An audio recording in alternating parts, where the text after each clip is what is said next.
Oh, shnikes. Get it together.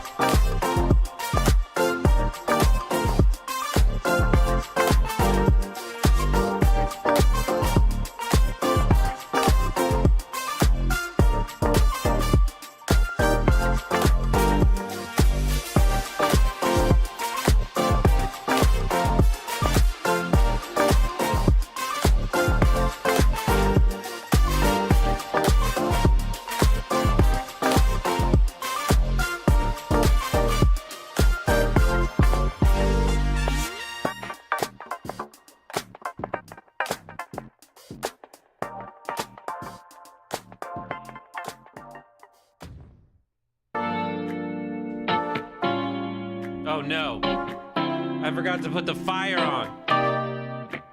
Hang on, I'll be right back.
Subscribe with Prides for 4 years on Prime. Holy shit.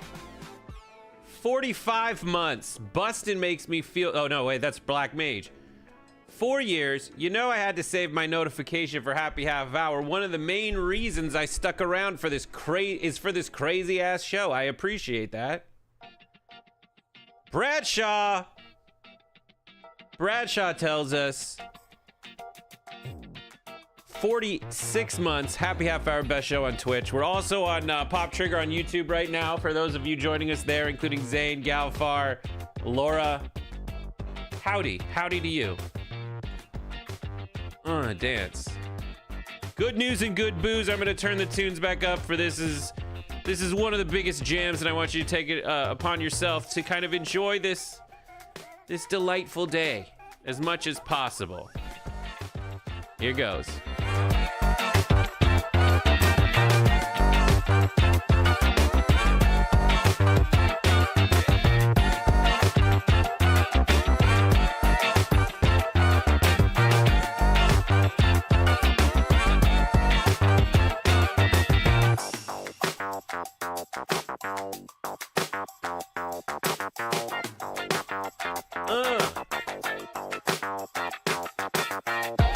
Like and share.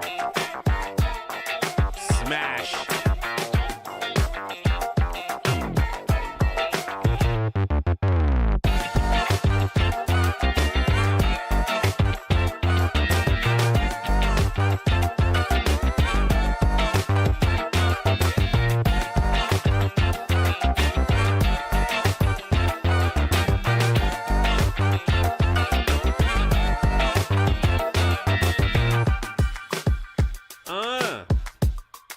Yeah, Black Mage, 45 months. Bustin' makes me feel good. Come join us for cards after the show in Jackbox Games tomorrow night. Yeah.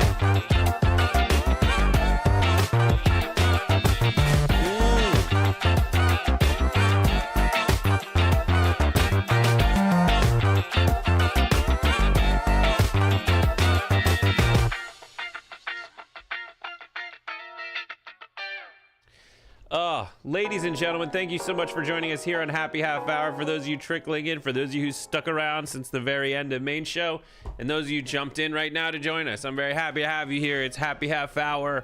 Good news, good booze, streaming on Twitch. And for the time being, I realize we're going on vacation soon, so I'm going to take a couple weeks off. I got a third monitor that's blocking my calendar, so I can't tell you exactly when, but we're going out of town. And I'll be off for 2 weeks. Coming up pretty soon. Very excited about it. We're having a hype train right now on Twitch. We got Cardinal520 resubscribed via Prime 43 months. That's awesome. Let's go. And Black Beige made an announcement. I don't know if I had my microphone turned up loud enough when it was happening, and I'm actually going to do that right now. Make sure it's high as it needs to be. But yeah, so after this on the Discord, everybody should join the Discord, TYT's Discord. Come join us for cards after the show. Jackbox games tomorrow night. A lot of good stuff. That's better, thank you. No Japan this time? Oh, we're going to Japan. My friend Robbie's there right now with his family, and he's like, what should we do? And all my suggestions are, well, my wife and I go out and get drunk in smoke-filled bars every night. I don't know what to tell you. We have a lot of business to get to today. There are rumors about Kanye West's marriage ending. Is it happening? Is it not? Why would it happen? Why wouldn't it happen? Who in their right mind would stay married to Kanye West? And speaking of ungodly romances, Lauren Boebert and Kid Rock, is that a thing? Plus, I'm gonna fix your day. We're gonna look at some weird German dances. Shane Gillis destroyed Martin Shkreli, the pharma bro, when he talked about raising, so a comedian destroyed the pharma bro when they talked about raising the price of AIDS medication. It's a giant issue. Oh my God, in the meantime, Nemo, BB Junkie's giving a bunch of bits over there on Twitch. Also, Nemo Dragon gave out 10 community subs. Ka-ka-ka-chow, ka-ka-ka-chow, ka-ka-ka-chow, ka-ka-ka-chow. We're having a good time. For those of you watching on Pop Trigger on YouTube, thank you so much for doing so. Like and share that stream. I don't know how long this is gonna happen. We got a handful of people. I'm pretty excited about it. Good folks having some good times there. So why not? Why not have a good time with us here? All right.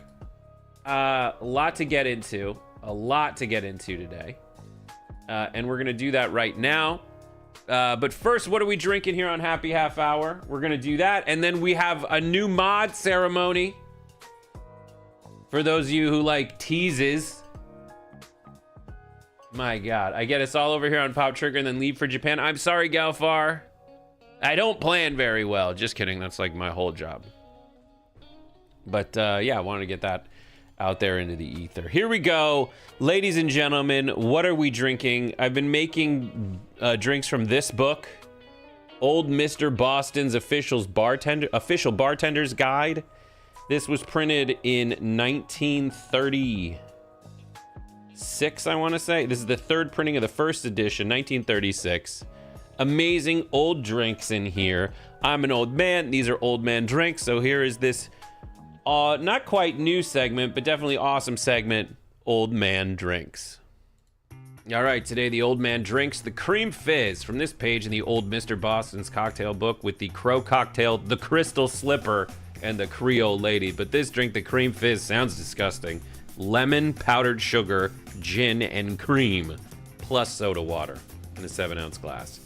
It's weird, but let's get into it. All right, so you take everything out, put it in place ahead of time. Then you add your gin, no ice, and pour a saucer full of cat powder. There's powdered sugar in there. And then see how I turn the top of the shaker over so it catches any of the seeds that might fall out? You should do this, is you're groping your lemon and squeezing it till the juice runs down your leg. Oh my God. So much cream. It's a half teaspoon. And then shake it. Now it's gonna start to curdle and create a gas in there, so put your finger over the top or else, yeah, disaster will strike. Sorry. That was gross. But hot. I didn't realize this was so sexually suggestive, so be safe, put your finger over the top. Mixa. It's good. It's gonna taste like a lemon drop. And so you take it off and pour it in there. Oh, so delicious. You need a little of the curdling. Apparently this is too powerful for the people of the 30s, so they added some seltzer. And then it's gonna look ugly and plain, so you gotta add some thyme and clap it. This will get the aromatics out, and oh, it looks good. I mean, first you gotta clean up all your jizz, but then it's really good and ready to enjoy the cream fizz cocktail. Thank you guys so much for watching, and let's see what it tastes like. All right, that's the cream fizz cocktail. I have it right here. For this one, I used whipped cream, and I can't tell if that's a shadow or just a big ass chunk of whipped cream at the bottom, but does it matter? It sounds great, says Koshka the Merc. I get it. Laura asks, ooh, any flips with egg whites? Yes, most of the recipes in old Mr. Boston's Cocktail Bartender's Guide have eggs in them, which makes it a very expensive proposition given the price of eggs. Am I right, ladies and gentlemen? All right, let's do it. Oh, Skip thinks it looks good. I like that. Okay. It's delicious. My brain is still in recovery mode. It is so delicious. You gotta do the cream, because when I made that, I used Alexander's 6%, which is good the first time I made it. The second time I just used the milk at the bottom. But that's the one with the milk plug at the top, so you just scoop that cream off the top because it rises. I do like it creamy, Galfar. Dragon Bear would rather drink eggnog. This is actually absolutely delightful.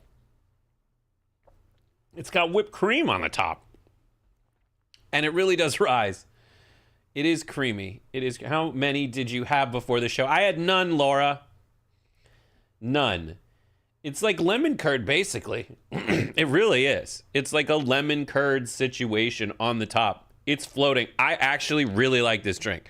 I think when I made it for that video a couple weeks ago, not having the cream on the top, and just take some whipped cream and just do a squawk, like a thing that big, and then when you shake it, it kind of condenses down. But it's really, really good. It's really, really good. I like it. All right, ladies and gentlemen, it is time.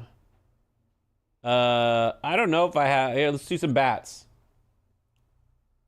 For those of you who watch on our beautiful location known as Twitch, we have an all new.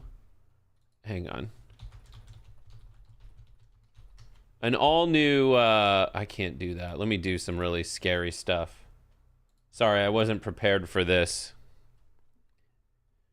We'll get some music back. Let's just bring some music back.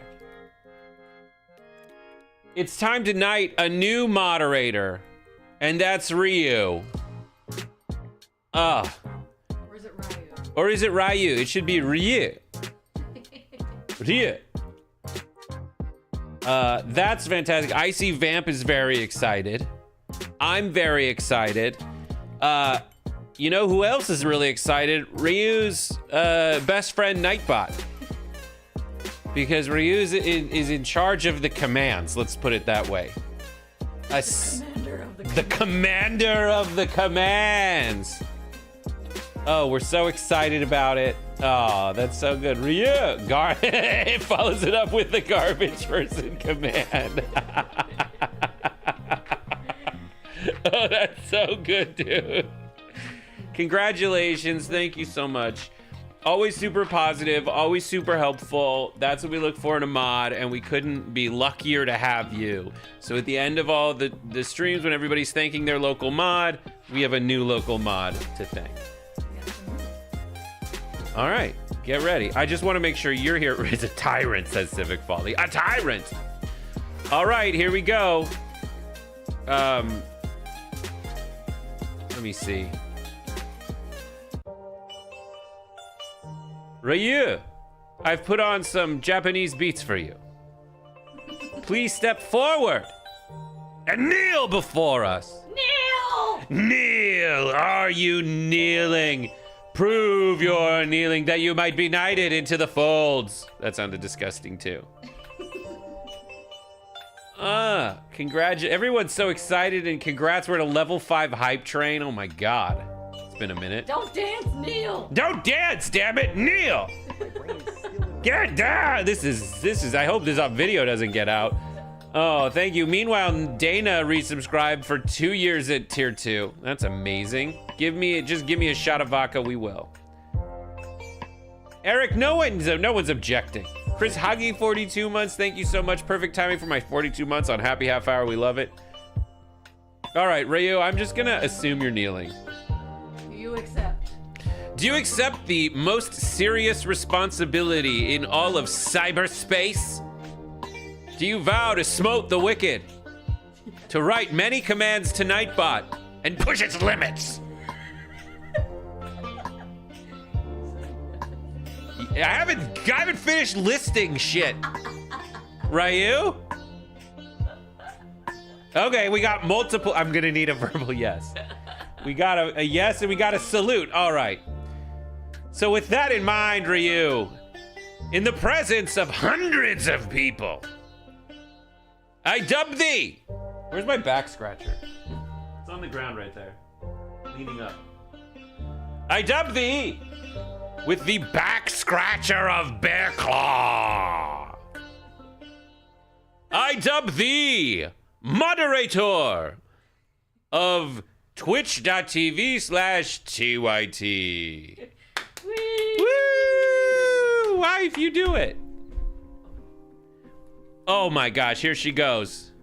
Oh, we have to type in. You gotta click someplace. There's so many screens now, I look disoriented. I look a fool.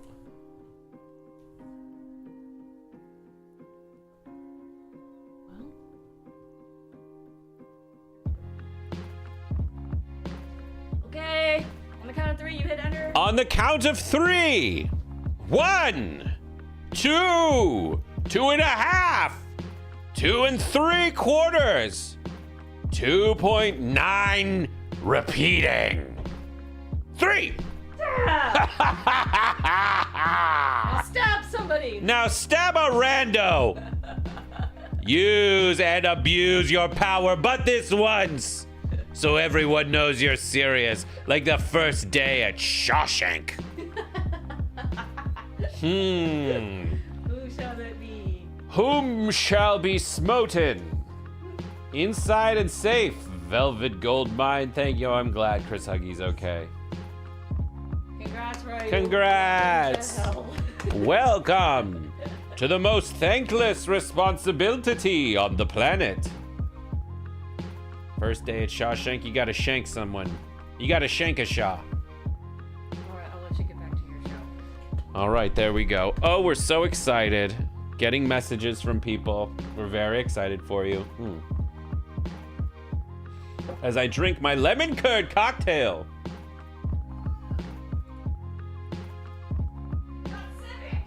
You got Civic! You stabbed him! Civic twice and many things deleted. Yeah!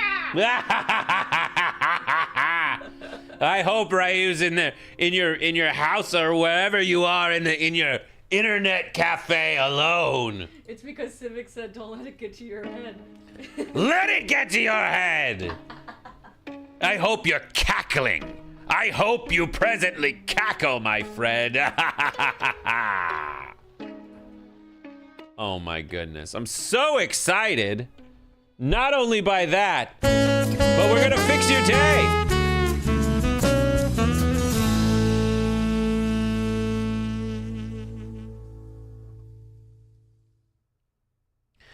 It's time to fix your day here on Happy Half Hour. Right now, we've got a kid. This was sent to me by my wife. This kid is really happy that he is in charge of coloring. We all remember coloring. There's places you couldn't color, and basically all those places are the places this kid did color. Color there. That's big. Yeah. This and this and this and this and color table. I didn't even see that you colored the table. Christian, supposed to do that? Yeah. No, you were not Shit. supposed to do that, Christian. Christian, don't worry, we're gonna get it out. But how? Do we color on furniture? No. Christian, no. Where do we color? On a book. Only in a book. That's right. That's really right. Good job. Are you sorry? I get that in my mouth. No, you're still going to be in timeout for a little while, okay? Okay? All right, I love you. I love you, but these are consequences. This kid is going to spend all of his life trying to get out of getting in trouble. And he's going to try to be cute, and he's going to wear his ribbed sweater hoodies, and he's going to be like, Mom, aren't I cute? I'm the boy. And the sister's going to be like, why didn't we have another sister? But she's always saying that because she doesn't have another sister. And as we all know, by the Louis C.K. bit, boys fuck things up, but girls are fucked up. As he told the story of how his daughter had her doll get broken or something. And so she asked him to break his other daughter's toy. That's messed up. Zane says, that's my 2.5-year-old daughter and paint everywhere. I don't get it. Wife and I we bought a nice couch recently, pretty recently. And it's not like this one that came with the place. It is a nice couch, and she likes to have white furniture. She likes to have white carpets. I know how disgusting I am, and I don't have any of those things. Ugh. As Laura points out, he'll end up on the Supreme Court. That's true. Ranyata. So we have multiple people saying, that is my kids. I have a feeling that that's just all kids. That's what I'm seeing. That's what I'm seeing in the chat. Anti-descriptive, he reminds me of my 3-year-old. Remorseless and only cares about getting in trouble. It's not a boy-girl thing. It's a younger sibling thing. No. I did not get in trouble. Breathing all my oxygen with his little nostrils. Stop it, moving. Death. Oh, it's a toddler thing. I do know that. A terrible twos situation, as they say, I'm sure. Isn't that the term? The terrible twos? My God. Well, so we have it. That kid fixed my day. All right, next up, more kids to fix your day. Makeup. I don't know, baby. It makes mommy look prettier. Well, but I don't think it's working. Dawson, what is that in your hand? A cigarette. I'm sorry, Dad. I'll stop smoking. Dawson, that was another popsicle. I told you no more popsicles. Why do you think a cigarette would be a better answer than a popsicle? That's my favorite thing I think I've ever seen.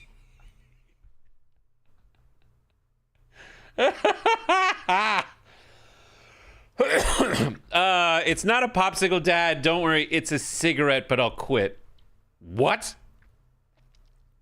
Good Lord. Yeah, bitch. Haha, I'm telling on you.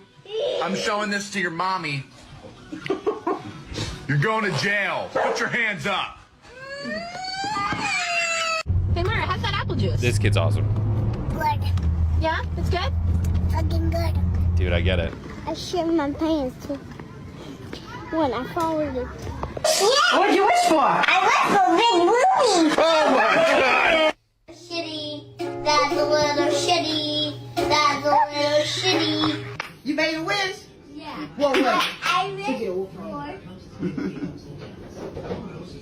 a new mommy.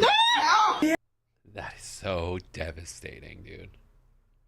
A cigarette, Dad. Come on, get with the program. Yeah. That is diabolical. Harry brought that for you. Can you say thank you? Only a book. I just a baby. He's the best kid in the world. But you still had to say, okay, Mom. I just a baby. Why There you go. Jeez, these kids. Here's the thing, though, that my wife will be very quick to point out to me. She's like, those kids live a long time. And those are the most entertaining things that, like, 9 of them do. The rest of them, if they find out that that's cute, are going to ruin it. It's going to go to their heads. My God, no filters on kids. So my old boss was the head writer of the Ferguson show, and he had kids. He's a very, very funny guy, very good. He did like the New Year's specials with like Snoop Dogg and Kevin Hart and all that, and Keenan.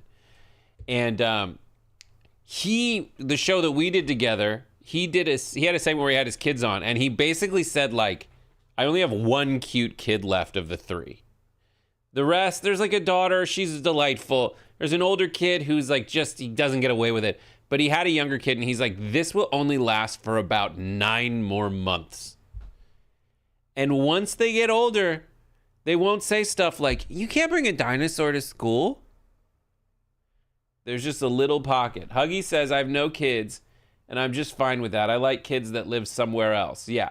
I wish my brother had kids so I could see. Like my friend and former writing partner, he didn't want kids, and then his brother had one, and he was like, "Oh, that's not so bad." So my friend who has kids, he's also the executive producer, co-EP of Archer. Dana. For those of you who are like, "Oh, Brett, you drop names." Yeah. I drop names. I know famous people. I'm not one.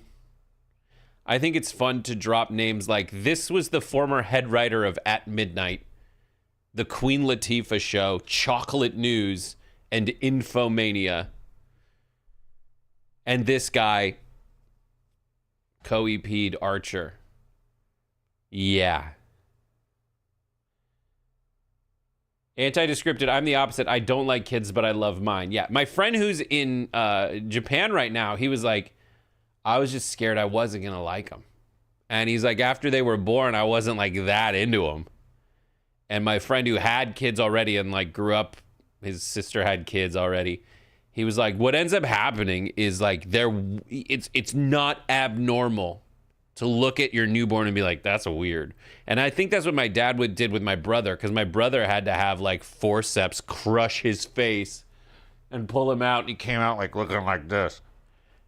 And my dad was just like, it's not that he didn't, like if my brother had that face the rest of his life, it's not like he wouldn't love him. He just like looked at him and goes, I imagined something different. So after that experience where you also see your favorite playground in the ruin destroyed by something that will also cost you a lot of money, and there's like a strange goo coming out of it, you're probably on the back foot a little bit. You're probably like, this is not, like, I know this happens. I know where babies come from, but I didn't want to like watch it happen. I don't want to watch how what my sausage made gets made.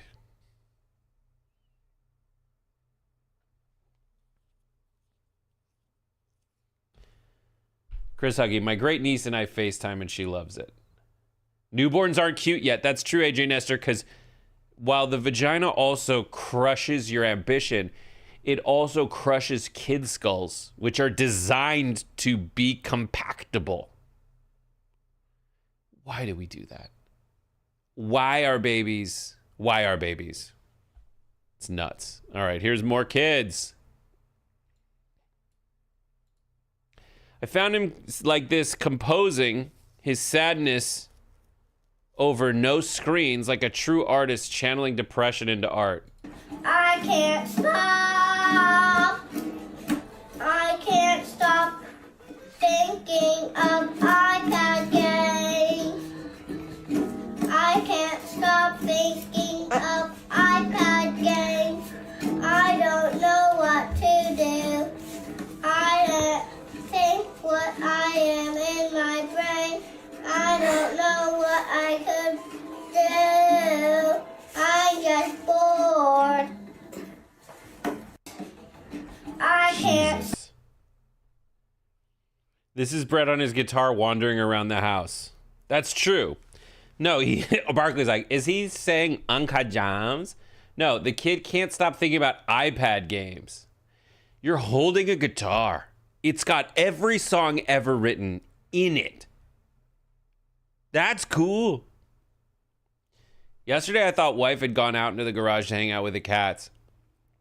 And so I started recording a video, and man alive, was I embarrassed to know that she was here the whole time. The whole time. My God, this is why it's great being an aunt or an uncle, says Galfar. You can always give your niece and nephew back to their parents after you give them a super sugar high. That is absolutely. My wife had heard everything. My God. My Lord. I'm going to turn on these lights in the back again. We get to a point where the auto happens. Oh my God. You guys want to learn English? Let's learn English. The tire is punctured. The tire is flat. Flat. The chair is. The chair is shaking. The chair is wobbly. Wobbly. The light bulb is. The light bulb is shining. The light bulb is flickering. Flickering. The toast is. The toast is black. The toast is burnt. Bird. The ice cream is. The ice cream is melting. The ice cream is melting. Yeah, right. The picture is. The picture is your mother. The picture is crooked. Crooked. The car is. The car is. The car is scratched. Scratch. The charging cables are. The charging cables are rolling. The charging cables are tangled. Tangled. Your makeup is. Your makeup is smoky eyes. Your makeup is smudged. This is flower and this is child in Japan. The tire is. Okay. Right? The fuck? This is my favorite. I want this to be my Duolingo person. Smoky. I don't know if that's child, but it's like a school. It's always affiliated with kids in school. Oh my God. Whew. My God, what a night. What a freaking night. All right, that's race relations. No, this next one's race relations. I found this online. I wanted to share this with people in the Fix Our Day segment because this is a video in which there is a white teacher who teaches at a predominantly black school and a black teacher that teaches at a predominantly white school. And I wanted to share with everybody some of this is my favorite thing. This is, I think, is the through line of most stuff I like. Looking at two people that I think have a great time hanging out together. Most of my favorite comedies, it's like, I just like these people hanging out together. Most of my favorite internet videos, it's just someone I'd like to hang out with, or two people that like get each other in a very deep way. It's awesome. So here is the trading tales of a white teacher at a black school versus a black teacher at a white school. Here we go. And for those of you who don't live in America, no, segregation doesn't exist anymore, but the legacy of it creates things like this. Okay, here we go. Lunch, I brought chicken, and a student saw that I brought chicken and said, "You look like you season your food with thoughts and prayers." I'm just like, God, you got this one, right? It was February, and one of the problem kids was acting up a lot. And then one of the other kids finally got fed up, and he was like, "Man, come on, just give Mr. Monte some slack. Like, it's Black History Month, bro." That's so fucked up. Oh, at least this month, bro. If we're not going to give him reparations, guys, we got to at least give him peace and quiet. At the beginning of the Kendrick-Drake beef, one of the students was like, "Oh, mister, you've been keeping track of it?" And another kid said, "He probably listens to that emo music that's like, 'I hate my mom, though she loves me.'" And I was like, "Man, you think you're making a joke, but that song sounds fire to me." One time I was at a school. Oh my God. So good. And I forgot to... Lou says, I was one of 3 kids of color in my primary school and one of about 10 at my secondary school. My God. That's a thing. What if you're like, there were 10 kids in my secondary school and 3 kids in my primary school? Then we learned percentages. I can't believe, this is just an observation. I can't believe that person of color is a term. We gotta do better. What was it before that? Basically person of color. But the good version is basically that still, but like, so what would be the past participle of what you said? Don't you say it. That was on water fountains. It's basically, you're like, I liked how you described us. I just didn't like your tone. Like liking person of color over what has in colloquialisms been, I don't even know I could say it shortened to CP. Like, you're basically saying, yeah, that's it. I just don't like how you said it. But like, we are that. Not a lot of like slurs have remedies that are that close to the slur. Right? Don't call me a cracker. Call me a cracked person. Call me a person who cracks.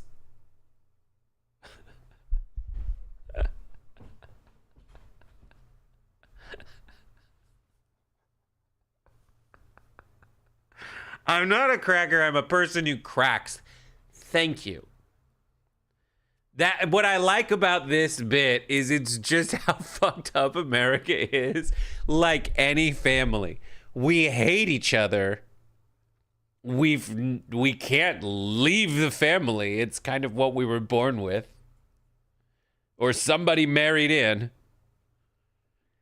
And yeah, no matter what we do, we're all gonna feel a little uncomfortable. I'm not a honky. I'm a person who honks. Thank you. You need to post this video over in Discord. Crazy, I get it, but no. I think it has more to do with slavery. Yeah.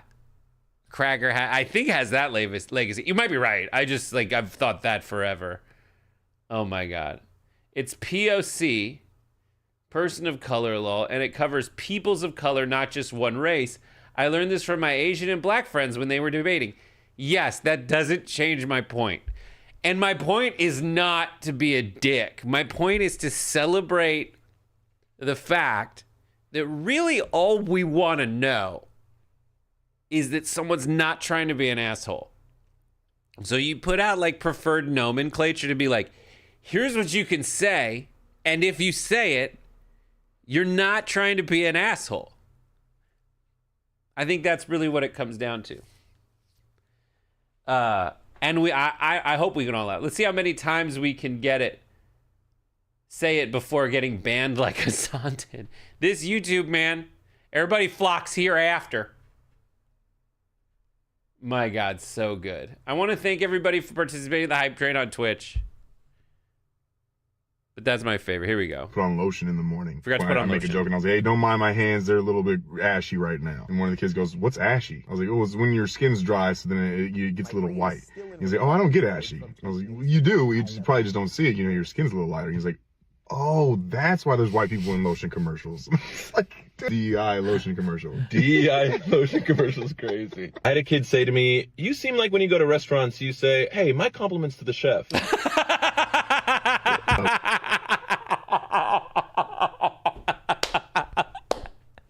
That's so good, dude. Thanks, T-Lobs. 20 months. Good shout to you. I love that. Galfar says, Brett, I've never tried to be an a-hole. I succeeded a long time ago and have welcomed the title. So good. So good. But we were planning a pep rally at school. Exactly. And one of the staff members was like, we need to make it more modern. We need to make it more hip-hop. Any suggestions, Aaron? Okay. Oh, my God. That's so awkward. But I would like to hear his ideas, because I just think he'd come to him naturally. I feel like mine are like funny little pranks, and yours need HR involved. Low key. For lunch, I brought chicken. My God, I love this so much. So if you want to throw those guys a follow, it's Samuel Sleeves and the real Aaron Mon. So good. That is great. Oh, y'all thought we were out of stories. Oh my God, I want to hear the rest of them.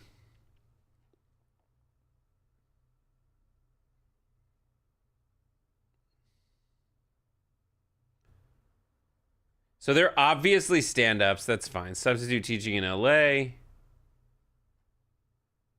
I don't know where the rest of it, but here's another one. Let's just do part 2. I wore a pair of Jordans to school, and a kid saw them and was like, love those shoes. You're invited to the cookout. And his friend was like, bruh, you give out cookout invitations far too easily. You shouldn't have been invited that easily. Yeah. That's way too easy. I'm like, how many times have y'all had this conversation? I had a class and one of the boys asked me, Mr. Monte, what's your first name? Jamal? Bruh. A student was doing TikTok dances in the... Oh my God. Like, I like name guessing. It's a great one. Amber's, whatever. The hallways, and I tried to roast her for it, and she turned and looked at me and said, you look like a pigeon. She's been waiting for the perfect moment to pull that one out. I had a class of first graders one time, and one of the more observant kids walks up to me and goes, Mr. Monte, are you black? And I was like, yeah. And he was like, well, you don't look like it. And I was like, yeah, well, I still am. And he was like, I have determined that you are not black. And skipped away. He just... Oh my God. He skipped away. Oh, yeah. Yeah, my wife gives animals names, only cats, and she's excellent at it. Like, our cats' names are Macy and Chicken. And if you look at them, hopefully Macy comes back after the rain stops, you're like, oh yeah, that cat's absolutely named Macy, and this cat is absolutely named Chicken. Like, come on. And he acts like a real big chicken. You said that like you're at an AA meeting. Vegas, I don't know. We've all got aliases. I had a student that saw my wedding ring and was like, are you married to a black woman? And I said, no, she's white. And they said, I'm not mad. I'm just disappointed. They expected more of you, bro. I appreciate that I have a black wife energy. That's the highest compliment they could. He does, though. I remember talking to Brooke Thomas, and she's like, we were talking about someone else, was Ben Mankiewicz's ex-wife is black, and she just goes, mm-hmm. Wife says, I say most things like I should be at an AA meeting. Could have given you. I was talking about some of my favorite rappers, and I asked the class, I said, hey, who's your guys' favorite rapper? And they're like, Mr. Monte, you know who our favorite rapper is. Eminem. They're like, do you see this? Obviously. I was hoping for like a Macklemore maybe in there somewhere. But they're like, we like the way he raps. It's just kind of like lunch pail, first guy in, last guy out. Pulls himself by his bootstraps kind of rapper. I wore a pair of Jordans to school, and a kid saw them and was like, love those shoes. You're invited to the cookout. And his friend was like, bruh, you give out cookout. We did it. My God. All right, I don't even remember what this is, but it's listed as what the fuck. Okay, here we go. All right, this is insane. This is listed as 3 unusual benefits to getting rid of toilet paper and using a family cloth instead. So there are people out there and I've seen these.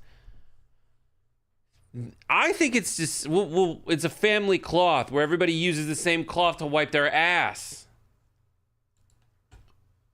Saving $465 a month on toilet paper. On one-time use, quote, toilet paper. Why are there quotes? That's what it's called. Oh, toilet paper?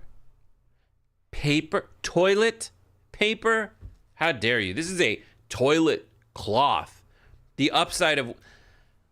Like, what in the bathroom do you need to use again? Are you going to have multi-use shit turds? 2, everyone learns the responsibility and importance of cleaning the family cloth in between usages. No amount of cleaning. We were in Italy. Wife points out something very important. But first, I'll say we were in Italy and they have bidets with washcloths. No. Bidet, shower, then you're fine. Then use the big towel. Wife points out $465 on toilet paper. Like, if your family's spending $465 a month on toilet paper, you definitely need more than one family cloth. You need to explore a lot more decisions than whether or not you buy toilet paper or a family cloth. You need a new diet plan, man. You need to stop mainlining plutonium. You need to stop putting coffee in your coffee. Dude, you need to stop with, like, hot wings. My God. Dude, how are you not Mexican? Hey, Sue sent me a thing. He's like, it was like, the biggest sadness enters my heart when I think that Tokyo has the best toilets, but no Mexican food to really harness the power. Amberjack says, do you want dysentery? This is how you get dysentery. I get it. That made Chris Huggy throw up a little bit. $465 a month on one-time use toilet paper. How much for toilet paper?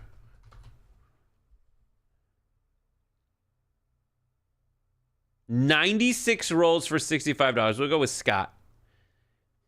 It's about $1 for a roll of toilet paper. Your family is using $465 a month. There are 465 toilet paper rolls a month. There are 30 days in a month.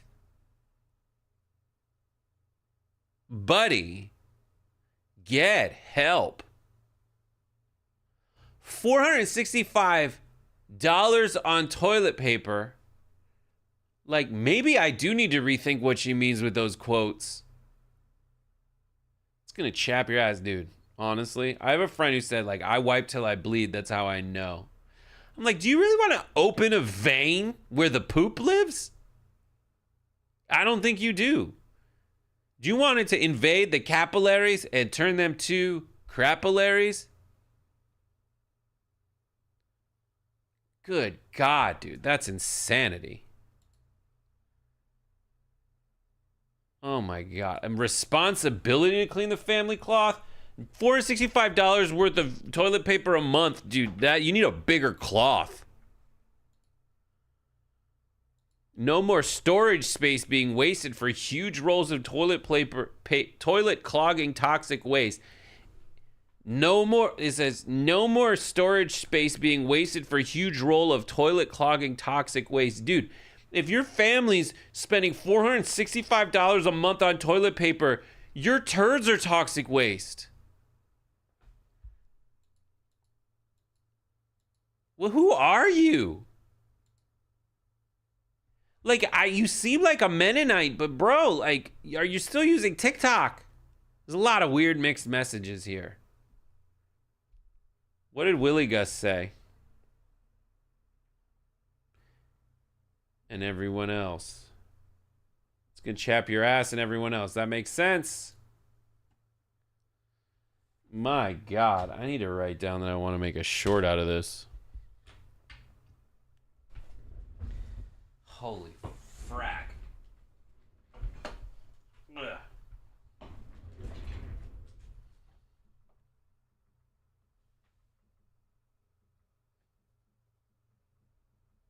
My God.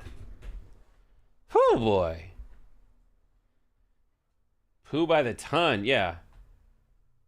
Toot by the foot. Ugh. Nothing a little 120 grit can't buff out. Most toilet paper has formaldehyde in it. Worth it. I want to preserve my butthole. My God. What is this? This says just why. I eat every day. Nutella is something I eat every day. Nutella is my bae. Nutella. Ooh, ooh, I love Nutella. Ooh, ooh, I love Nutella. Yeah, yeah. Ooh, ooh, I love Nutella. Yeah. Nutella's like, is he smothering me right now? I'm glad the affection he has for Nutella is just for Nutella and not for a human being. Because if he falls in love with a person, they're a goner. Yeah. Ooh, I love Nutella. Yeah. Cause it makes me... There's people that like make a lot of money on TikTok making videos that don't require this level of commitment to ruining their van ceiling. Better.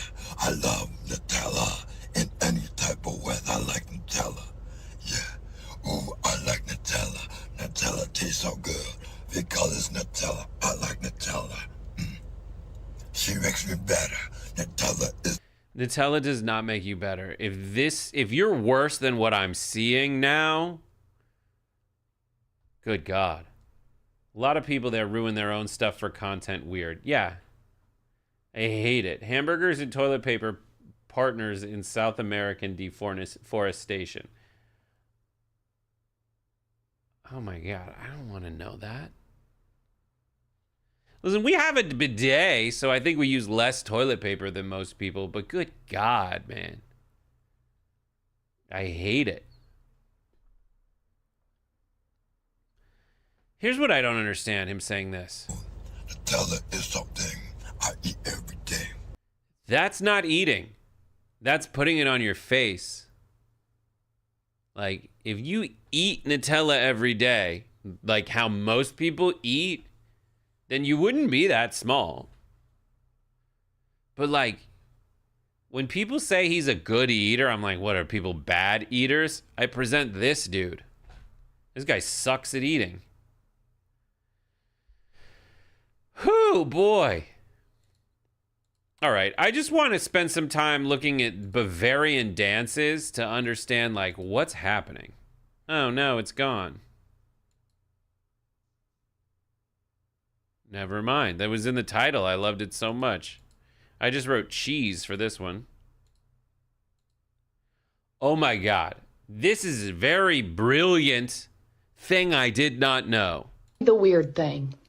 At one point in time in the United States, the dairy industry was struggling so heavily that they reached out to lobbyists who went to the government, who encouraged them to buy an excess of cheese to make sure the stock market didn't crash surrounding the dairy industry, resulting in what we now know as the cheese caves, but also something else. Well, the government stores the...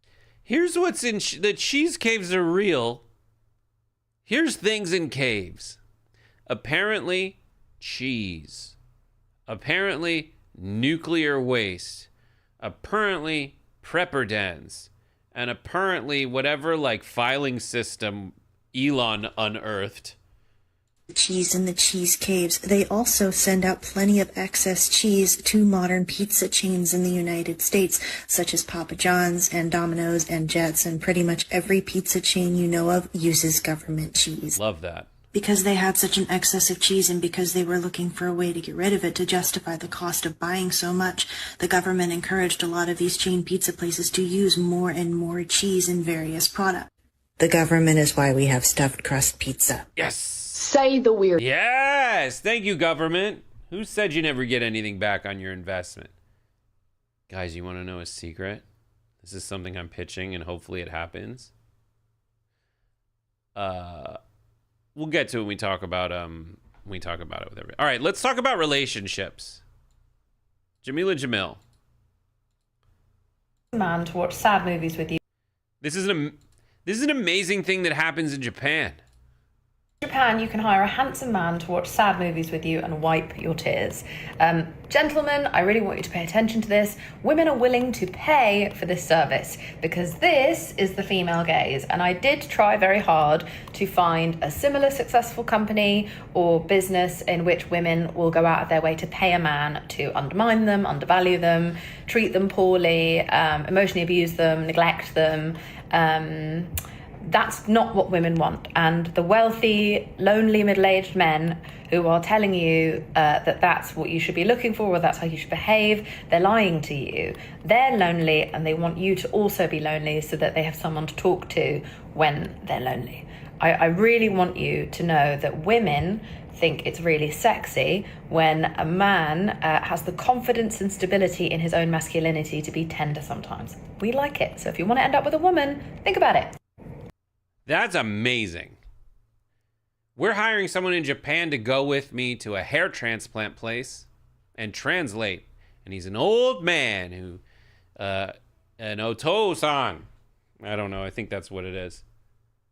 My God. HHH. Happy Half Hour is the true good place. Amazing. The government is why we have stuffed crust pizza. That's true, Laura. Here's the thing about this. And I want you to know. There's a lot of thoughts.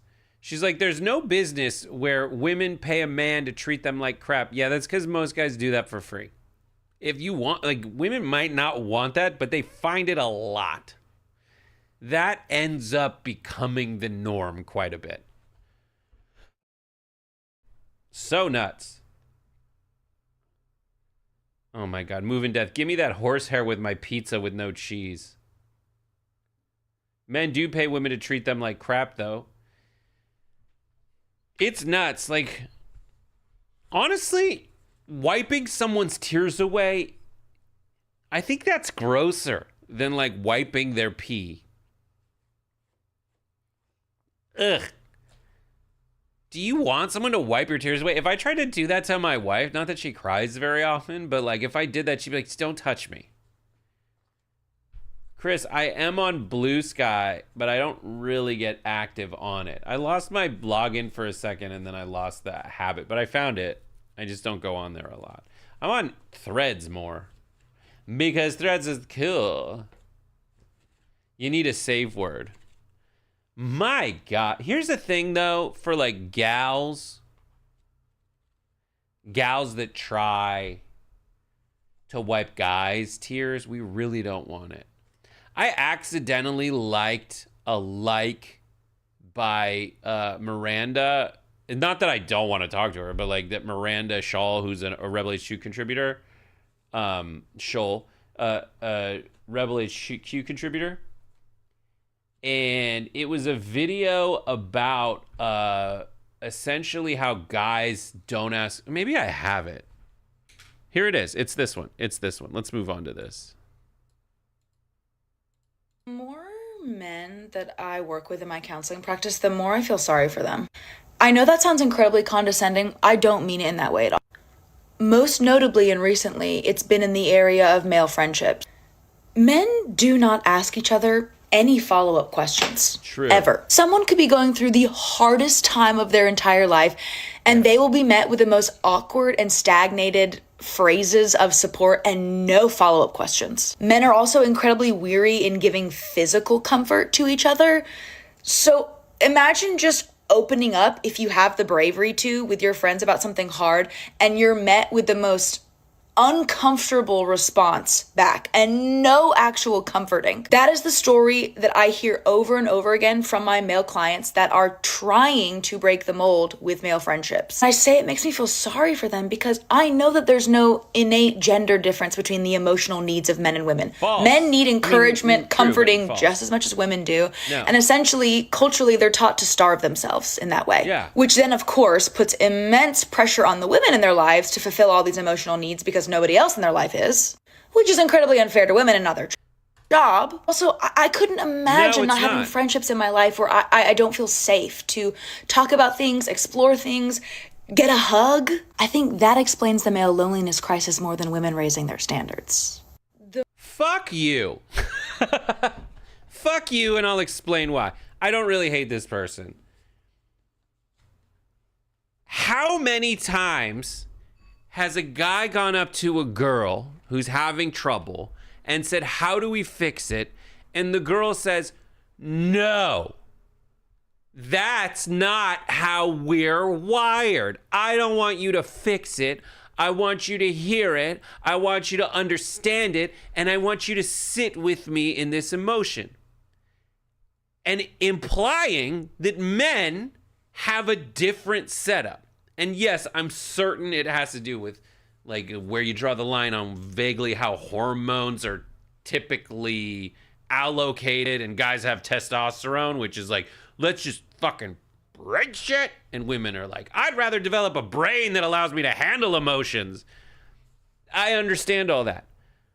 But like, This video is a version, and correct me if I'm wrong, this is a version of me going up to women and saying, the problem with you and the reason you're so emotional all the time is that you've forced the world to accept the fact that you don't want to fix your problems.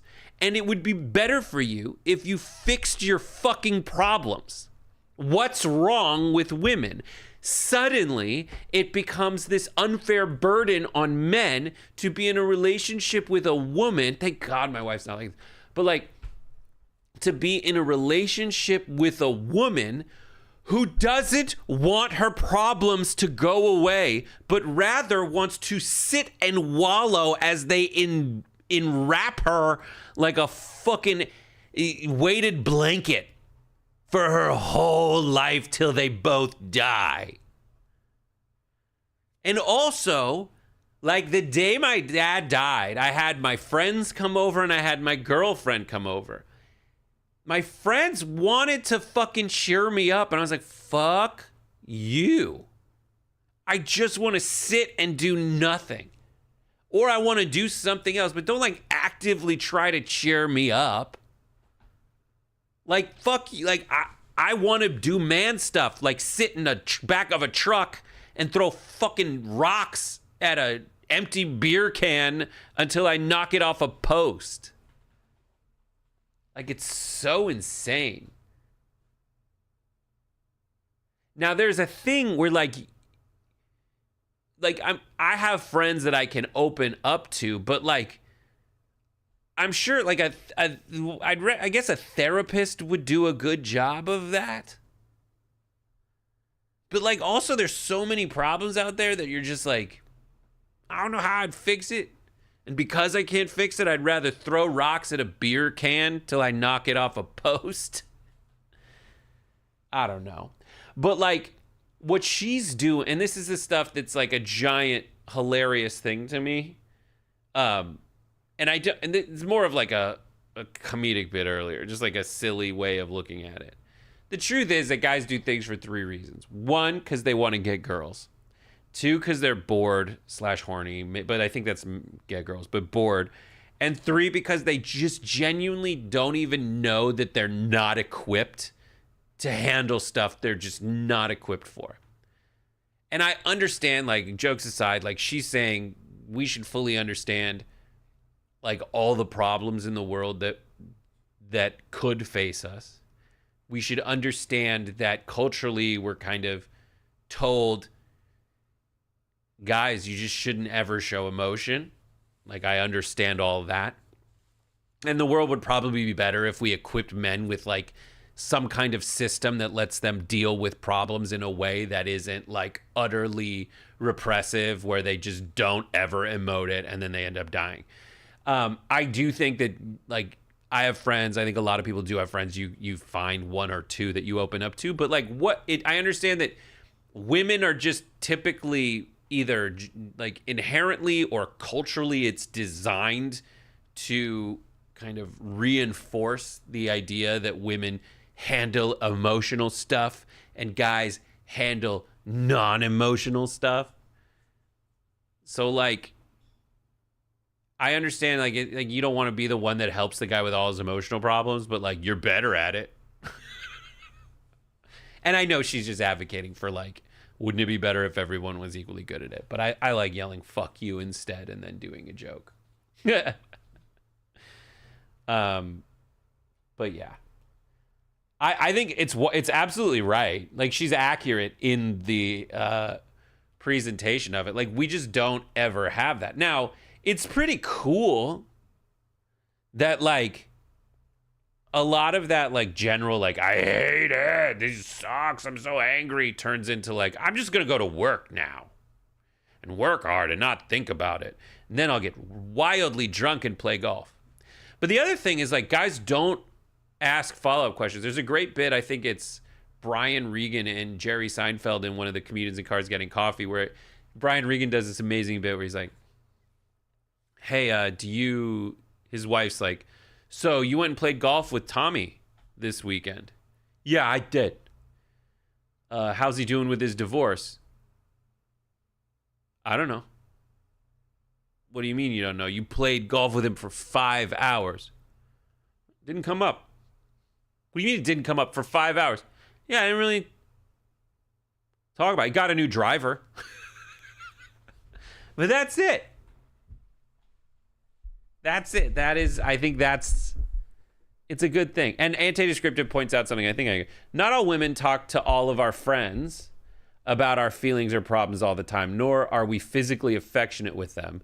Some of us neuro-spicy ladies, I don't know what that means, but I like the word, like a good info dump session and rely on our partners for a co-regulation too.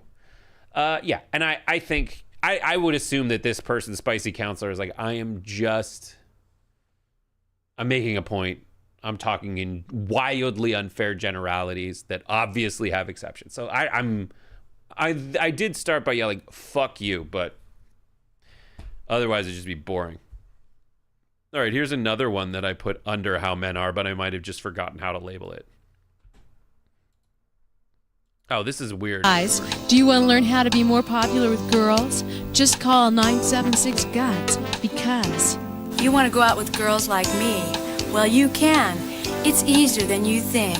All you need is the guts. Just call the pickup line, 976-GUTS. You'll learn the art of meeting girls like us. 976-GUTS. You'll learn where to meet girls, how to meet them, and what to say. $2 plus toll. 976-GUTS. Call now. We need to bring this back. I think this is a version of the video we just heard. Oh my God, the 80s are so good. I think this should be a show. 976-GUTS, what do you need to talk? And how come sultry women don't talk like that anymore? Hey, how's it going, big boy? So nuts. All right, here we go. This is called How Men Are. Nope, this is called Basketball Alone. All right, it's basketball season. This is something where I did not like program it out to have a nice stack where it goes one thing into another. But speaking of like the theme song of Men, I don't know if you know who John Tesh is.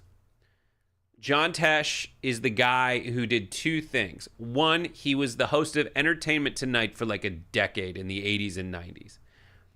Two, he composed anything Yanni didn't. He was a new neoclassical, new age, adult, contemporary, instrumental, like composer. Not really new age, but like man loved himself a synth. If you were like, I need someone more ridiculous than Michael Bolton, can I please have a Tesh? Just the name Tesh. So he wrote the song that I can't play for you because it's the NBA song. And he has this one special because Yanni did Live at the Acropolis, and Tesh is like, that is my ticket to paradise for cash.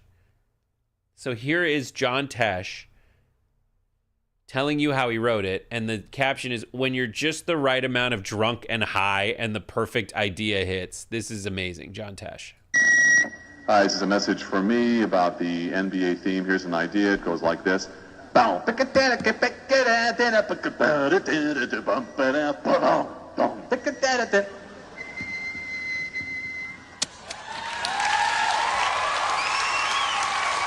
Here's the thing.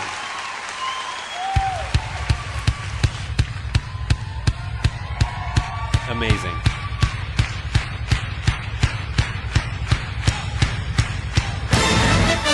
All right, that's all I can play because we're going to get like copyright. The fact that tell me you don't play basketball without telling me you don't play basketball. Also, John Tesh dresses like rental tuxedos from high school proms. John Tesh can buy a tuxedo. And I didn't think that the rental tuxedos for high school proms had any, no rich person would wear them. Have you ever been watching the Grammys or the fucking Oscars in even the 80s and 90s and been like, there you go, there's a really busy patterned vest that's only patterned on the front side and not on the back where it's like silk? No. but I give you fucking test it. NBA theme. Here's an idea. It goes like this. But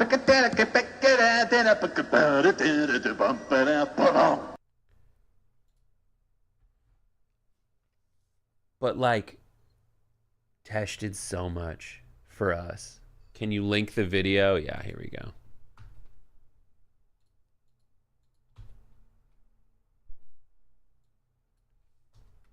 That should do it.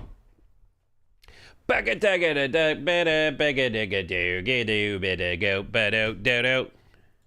right, here we go. Now, I don't know if Shane Gillis is a good guy or a bad guy. I will say that straight up. I always had a feeling he's a good guy because all his jokes seem to gravitate toward, like, let's not let total ass demons like the right-wing bro culture of Joe Rogan get too out of hand. This is a guy who feels like he still celebrates like the good sides of the non-masturbate in front of you version of Louis C.K. and Bill Burr and all the people who are still like trying to keep it non-hateful and non-insane.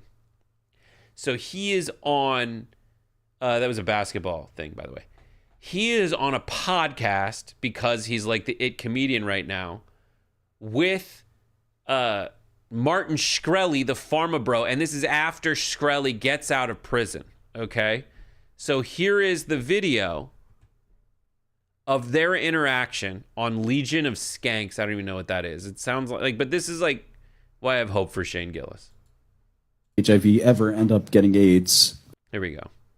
Days, only 1% of people with HIV ever end up getting AIDS. 20% of those need our medicine. And again, you could take the cheaper thing if you want. It's the same shit. So it's still fucking expensive as fuck, your shit. No, it's gotten generic. So there's generics now, to my chagrin. And did you still own it? It's a long story.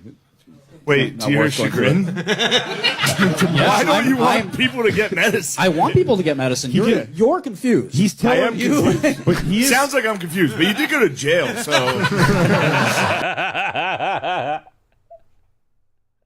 I think me and the judge are on the same page. I mean, I think the people who end up being federal judges and federal prosecutors were the people who were hall monitors in high school. Yeah, but the people who raise the price of AIDS medication are fucking dorks, dude. That sucks. I don't think so. I mean, I know you don't want to get canceled again, but the I think that I don't know if she's gonna get canceled for sticking up for AIDS. That'd be the ultimate cancellation. Well, no, he thinks I'm playing. We can have this debate he thinks some deep other down, time. I really am like. He hates that people was with cool. AIDS. No, I don't think you think it was cool. I don't think any of. I mean, listen, I don't think any of us think it was cool. But there is Lewis does. Lewis, this is why we need Shane Gillis on that wall, right?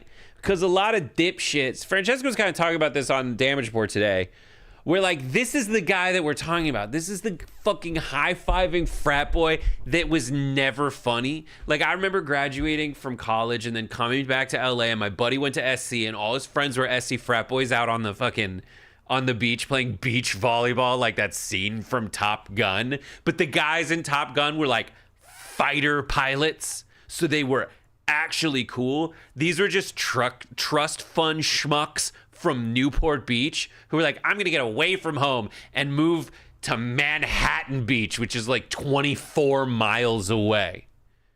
And they thought they were hilarious, but they never made a joke. All they did was just say quotes from movies that were funny. And if they were telling jokes, they weren't actually jokes, they're just being mean. And these are people who don't have like the muscle to do jokes. And like, maybe this guy's probably fine. He's probably a funny comedian, but he knows that the easy joke is to appeal to the frat boy who's like, I feel like mean and a joke are the same thing. And Shane Gillis is actually familiar because I know his name, and I don't even know that guy who's who's been on things with Dave or something. That guy seems fine. But this guy's an asshole. This guy's an asshole who is so happy that I mean, maybe he's making a joke, but like there's a bunch of guys like this who are floating around out there and they're so happy that it's cool to be an asshole again. And Shane Gillis is looking at it being like, you know, the musicians who can play music in any era of any kind. Like, I feel like that's what Shane Gillis is. He's like talented and he knows how to make a room love him, but he also could do that in any era. He's just like a kind of a singular talent right now. And this dude is like, he's like he's like blue-eyed white dudes with curly hair and a synthesizer in the 80s. Like, that was their time. Like, Tears for Fears guy breaks onto the stage in like 2005 and he's like, fuck, my hair gel can't make my hair straight like an NSYNC dude. I am fucked.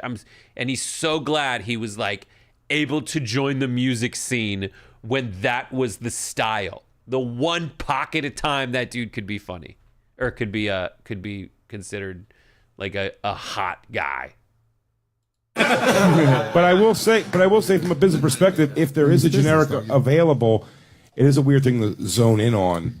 I think. Well, there wasn't a generic. If he wasn't, that's new, Jay. There wasn't a generic. No. He said from the time he bought the thing, it's not. It does the same thing, but it's not the. These days. So there's part 1. My God, here's part 2. He said from the time he bought the thing, it's not. It does the same thing, but it's not the generic. Bactron sounds like it was an antibiotic. Is that what they're both antibiotics? Oh, okay. Well, look, I did not do any research, but from what it's complicated. I did not. That's but the it problem, sounds right? like what I heard was you bought AIDS medicine and raised the price by 5,000%. That's all true. That's fact. Yeah. Okay, so that sucks. Do you agree that does? No, I don't. Martin, your rebuttal? No, I think I think. No, but why doesn't it suck? I really want to hear this. Well, I think if the average price of medicine is X, forget even just him saying, but like that's the thing that why people hate you, right? And we like everything about you except that. That's the one. There's not a single thing, and I'm willing to be convinced on that. I don't give a fuck about that. I gotta be honest. It's not gonna make or break our relationship. I'm cool with you still. It's one thing. I've done some fucked up shit, dude. You know who I don't know. Do you know who I am, doggy? Let's say if you had a manager that was your comedy manager, and he said Wayne Rada, who has AIDS. My first comedy manager. My comedy manager would be dead if it wasn't for that medicine. All right, he's dripping with AIDS. If you had a comedy manager who said, you know, you're great, you're wonderful, your punchlines are fantastic, you work really hard, man, the that'd crowd be nice. loves you, and you know, my agent never talks to me like that. We're gonna sell tickets for 33 cents, and it's gonna be great. We're gonna make a lot of money together. And then you, after a while, you talk to some people and you say, you know, I don't think this 33 cents makes. Does going to the show save people's lives? I don't think it makes a difference. All the audience has AIDS. In fact, I would say that it's even more important. Hold on, let me just say this. Can I make this point? And this is I think it actually makes the point for both of you. Laughter is the best medicine. Way to save Martin Shkreli. Why? The dude jacked up the price of AIDS medicine 5,000%. And it's this weird, here's a science review, symbiotic relationship between like guys who want to like gargle Joe Rogan's balls because he somehow like got the high five and frat boys to like him. And then if I were to fucking do my Scott Galloway approach to a lot of people, I'd just be like this dude. I'd be like, I don't know, I watched Say Anything the other day, and one of the best lines in it is, don't be a guy, be a man. Don't be, and there's too many guys. Be a man, dude. Like, step up and be a fucking man. People like Martin Shkreli aren't funny.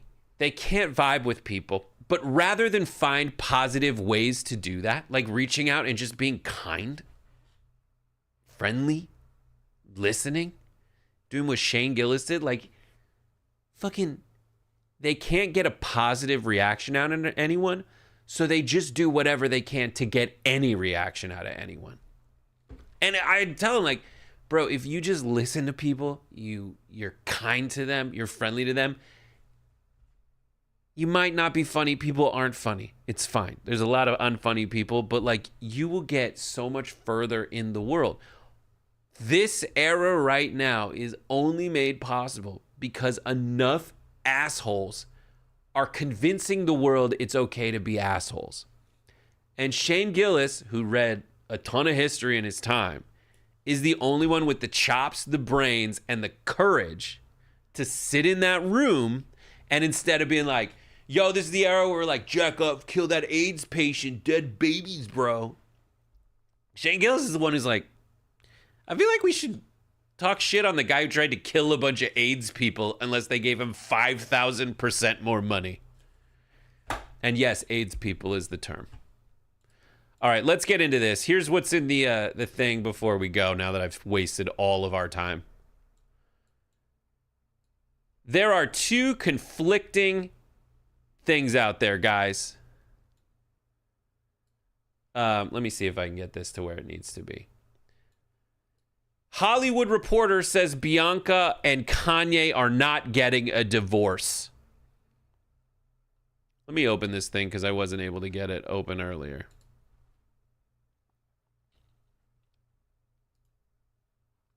All right.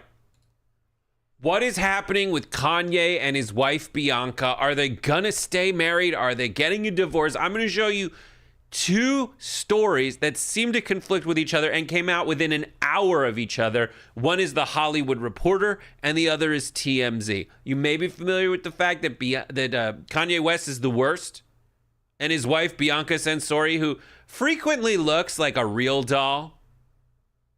I'll say it.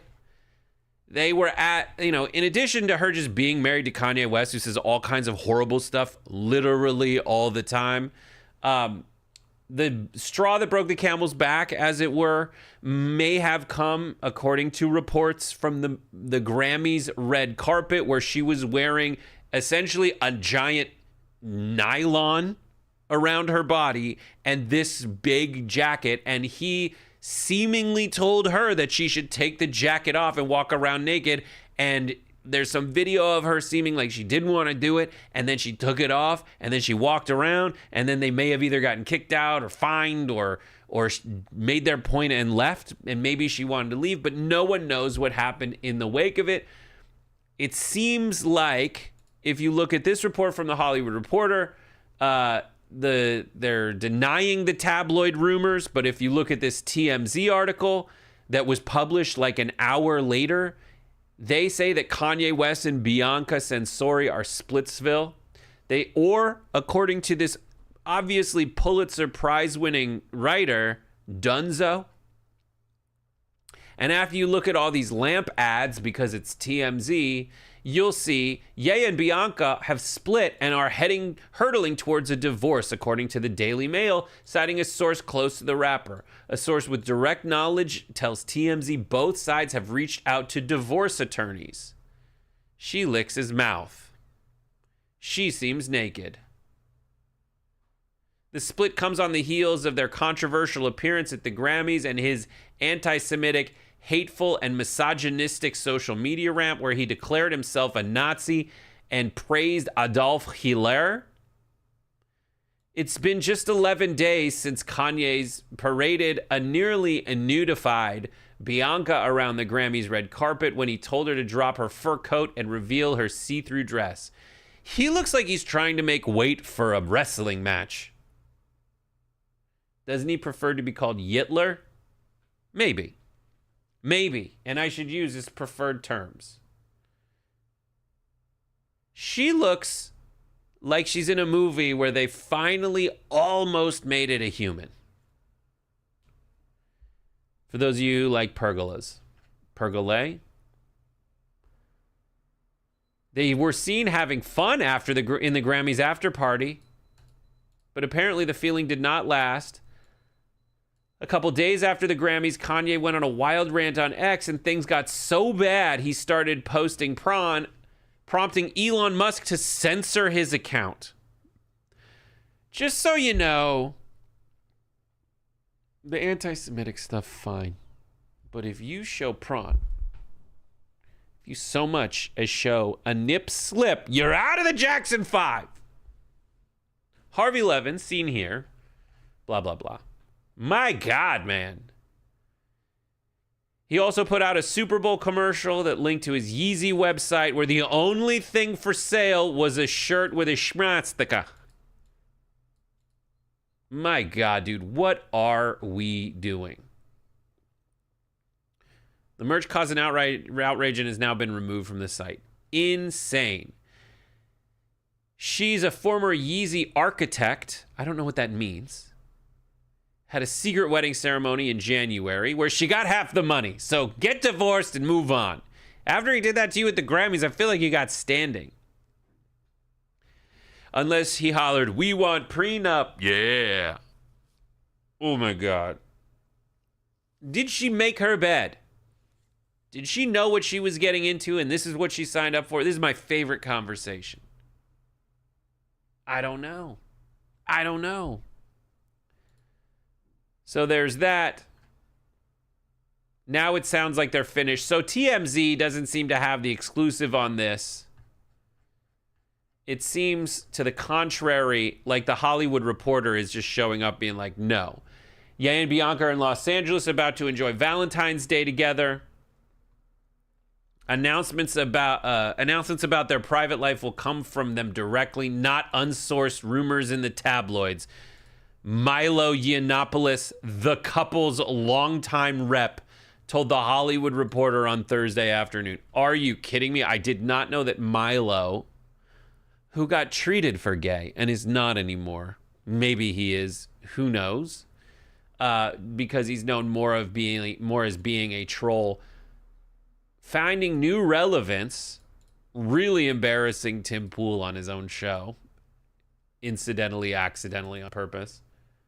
It's so crazy. This is the algorithm.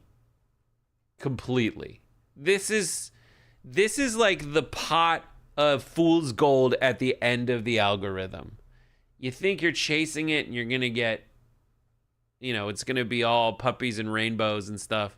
No, it's just Milo Yiannopoulos representing Kanye, who made his wife walk around naked even though it didn't look like she wanted to, and made a Super Bowl ad happen for a site that only sells Yitler t-shirts. My God, man. So they're referencing this report. Oh, I can't do that on the Hollywood Reporter.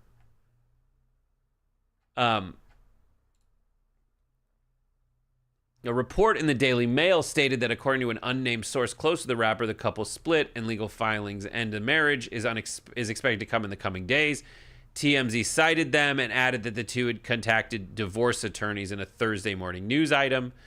It had been a tumultuous fortnight for the couple. On Sunday night, West clothing brand Yeezy bought Super Bowl ad time, all that stuff, and they just fill in the rest of it. This is how you write and produce stories. You start with the important thing, and then you just kind of fill in the details after that. But my God, he seems to have shot himself on an iPhone's front-facing camera. He wears sunglasses while lying down in the dentist chair. I spent like all the money for the commercial on these new teeth, showing off his diamond chompers. Once again, I had to shoot it on the iPhone. Go to Yeezy.com. And they only did that. She's 30, former Yeezy staffer. My God, she wore that long coat. So now you know everything that everybody knows. It seems like we're just going to have to sit around and wait and see whether these two stay married or get divorced. Check in next week here on Happy Half Hour. My God. All right, the next thing. Let me see if I can get this. Where is it? Okay.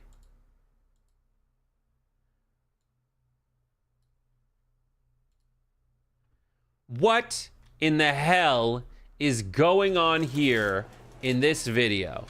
It seems like At Sprouts are wide.